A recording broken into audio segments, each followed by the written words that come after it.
Alright guys, I just got back from Canjam day one. I like to talk about my day. I made a few notes, so let's get into it.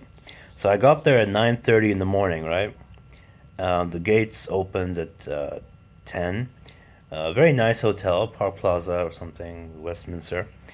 Um, I visited the Meze guys at the first because I knew Lauren from there. I talked to him before about the 99 Classics. They had a few 99 Classics at their table. They had a deconstructed driver and air cup with all the screws and everything. They had, interestingly, the Neo version of the 99 Classic, which is going to be about 50, 60 euros less than the normal version. And it has a rubberized black finish on one. Actually, the one they brought had two sides. They had rubberized black on one side and smooth black on the other. They haven't decided what they're gonna go with yet. I hope rubberized because I like the texture, and it's gonna be. It'll sound the same pretty much, but it's gonna be a more affordable version. And really nice guys. I liked hanging out with them all day. Kept going back to their booth and hanging out with them. Just good times. So I met the Cavalli CEO Warren Chi. Now, funny guy. I walked up to him. He recognized me and he said, "Yeah, man, thanks for your review."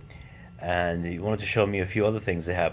So they had like a booth mix with Mr. Speakers, right? Who had the new Ether flows, which I'll talk about in a minute. But you have Warren Chi with the liquid gold, two liquid golds, I believe, and two liquid tungstens. And then on the far left, you had a booth with two liquid sparks, which is going to be their new portable amplifier about this big. They haven't fixed their design yet. It looks right now, it kind of looks like a mini version of the liquid carbon, but they said they're gonna do something. They're gonna revamp their style. So I'm interested in looking at what happens with that. So they also had a second run liquid carbon there as well, which I'm already used to that, so I didn't touch it. So yeah, I walked on to the Neve, Robert Neve's first amplifier. Robert Neve, great, uh, this legendary, what do you call it? Sound engineer. He made the Neve console, which if you watch the documentary Sound City, they talk about that a lot, and I believe Dave Grohl has it right now. The Neve console, audio console. So it's his first amplifier. A very plain, bare bones looking thing. I think it's like $400 or $500. I plugged my HD 800 into it, and I didn't experience so much. It didn't give me the sound I'm looking for with that particular headphone. But it's a very picky headphone anyway. And when I go back there tomorrow, I'm gonna try some of the other headphones that they have over there. They had like a Grotto something. I'm gonna try that out with that too. So, but it looked very interesting. So I tried the Fostex TH900 and TH610. The TH610, which has walnut cups and detachable cables, and this is the new version, the second version of the TH900, which also has detachable cables. I wasn't very impressed because the TH900 I hear has incredible sub bass, but when I put it on and I listened, I thought this isn't that. This is less sub bass than the THX100, the mahogany one. How is that possible? Then I tried the TH610. That had less sub bass than the TH X100 too. And I thought, what is going on here? Then I looked at their amp and I thought maybe it's the amp. Maybe the amp's too bright. I don't understand what's going on, but I just know that I'm not gonna get. This sound signature is not for me. Also, the TH900, incredible to my ears, incredibly piercing treble, really hot treble, and I just felt a little uncomfortable listening to it, so I moved on quickly.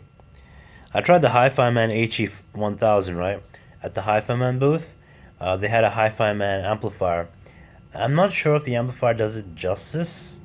I'm not sure because I tried another HD 1000 at the Moon Audio booth who had like a bunch of different headphones and different cables, different amplifiers. I tried it. I'm not sure what headphone amp it was, but it was a tube amp. I tried the HE 1000 with that. It sounded so much better than the one on the actual Hi-Fi Man table. So now we're getting to the meat.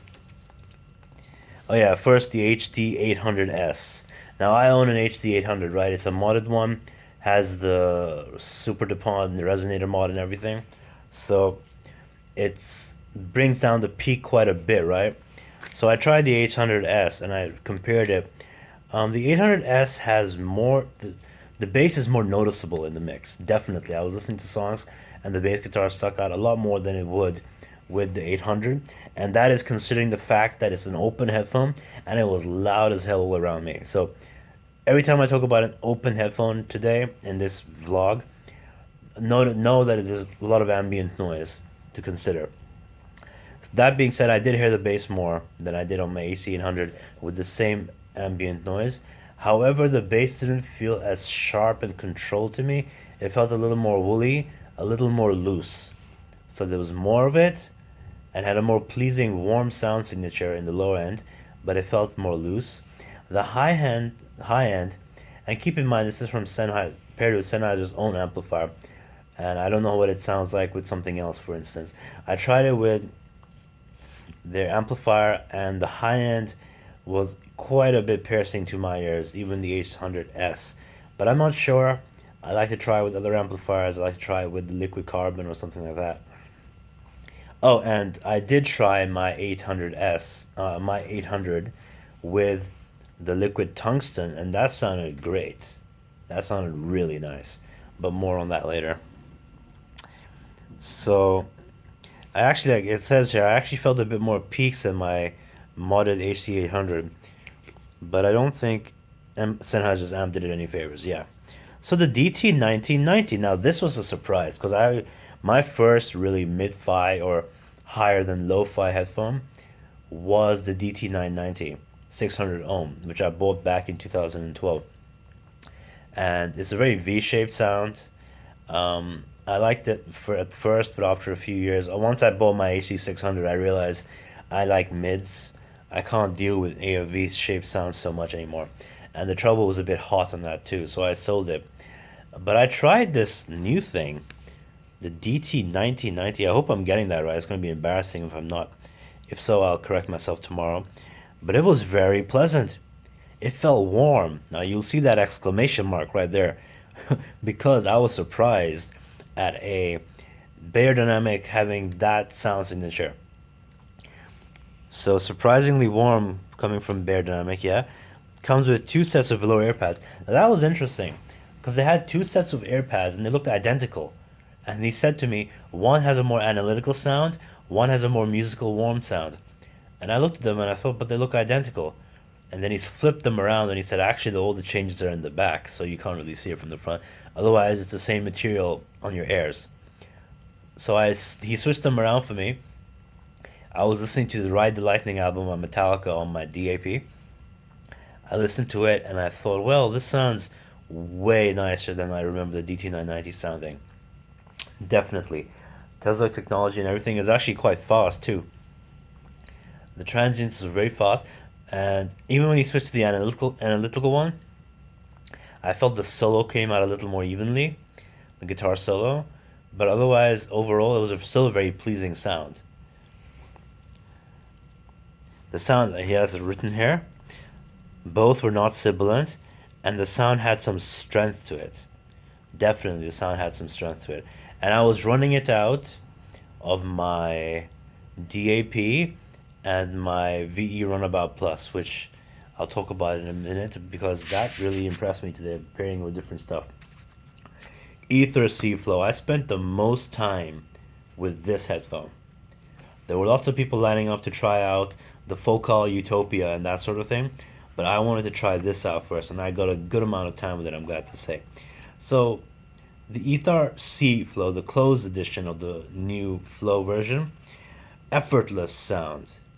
What I mean by effortless is I was listening to One of My Turns by Pink Floyd on the Wall album, and there's a lot of sound effects and ambient stuff going on, like recordings and samples of like sound recordings in that song, and it all came out very nicely. There's a part where like a car zips from the left to the right.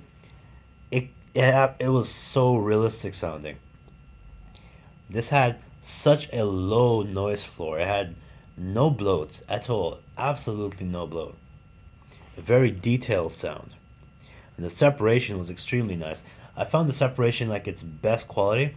When I was listening to it very carefully, I was thinking to myself, I don't have to really listen hard. Like sometimes with the Omni and the Hi-Fi Man HE500, I have to really listen for the details because I know they're there, and I'm struggling sometimes, just slightly, cause to hear them because the mids are so warm in those. But in the Ether C Flow, it was just effortless, man. I could just really, my ears could just relax and let the sound come to me. The Sennheiser does that too, but this was a punchier and obviously not not sibilant version of that, and it was closed, and it provided a good amount of isolation, um, as good as you can in like a convention floor. So it had a very little bit of warmth, but I think the liquid gold that was paired with it had something to do with that. So I'm not sure exactly what it would sound like coming from, for example, a Magni 2, for instance. Okay, so very, very good for classic rock. I listened to a lot of Pink Floyd on this, and it sounded spectacular. And another thing about the closed version is that the soundstage sounded pretty good. It sounded very good, actually, for a closed pair of headphones. I know Ta from Inner Fidelity has said something similar about the previous Ether C, and I must repeat it, I have to agree with that. Nice treble extension, but not problematic, so I didn't feel any sibilance at all. But that could also be because of the liquid gold or the liquid tungsten I tried. There was two setups. And liquid tungsten, for those who don't know, is an upcoming tube amplifier. Extremely fast transients. Yes, the details came and went like they zipped past. There was no lingering at all. Very nice soundstage. I talked about that. Remarkably clean sounding. So the clean sounding part really struck me because the fact that I have all these other headphones, right? And like I said, I have to strain to hear the details sometimes. I didn't have to do that with this. There was nothing. It felt like there was no bloat at all. So quite light. Yes, definitely. These are when a guy like me who's used to heavy planars. The ether is. It's hard to believe it's a planar because of how light it is. Medium clamp, so not too light but not too heavy. High resolution. That once again goes to the cleanliness and the detailed sound. Good bass response. It was very punchy and fast bass. Good bass response, but it wasn't extremely deep. So I wrote here, not very far extension. It doesn't go too far into the sub bass region. So yeah, just keep that in mind.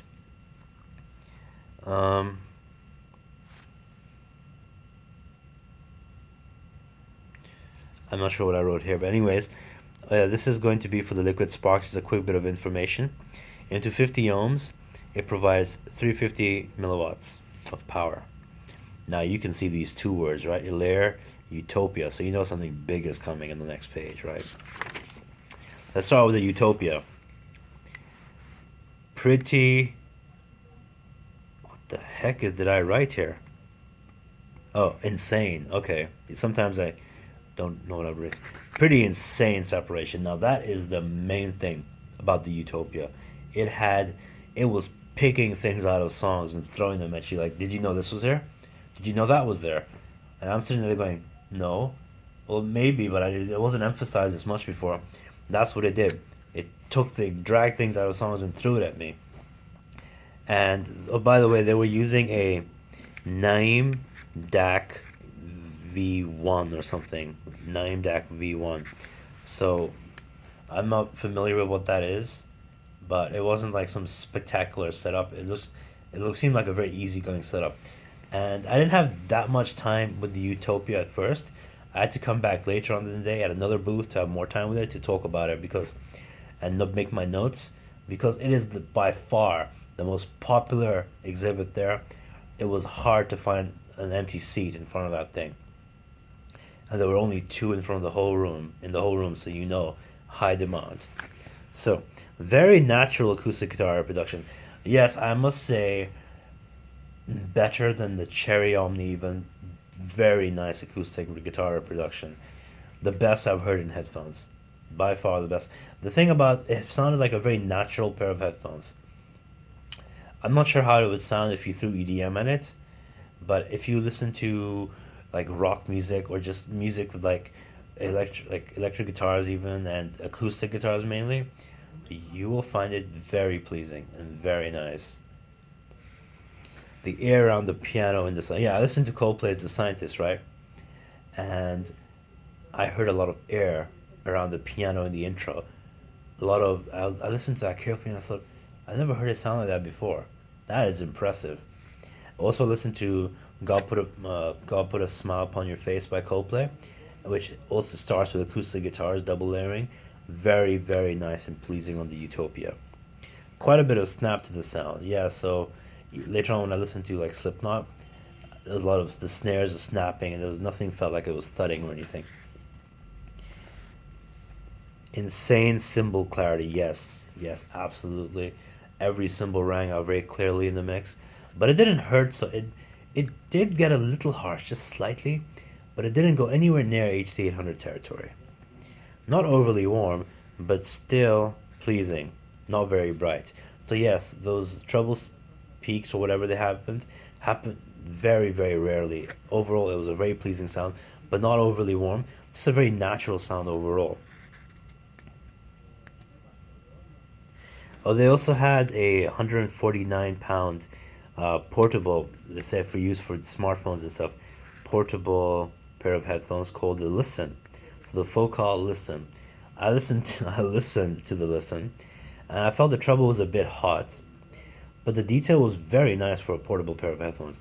Extremely nice detail and separation, but the bass was a little anemic to my ears.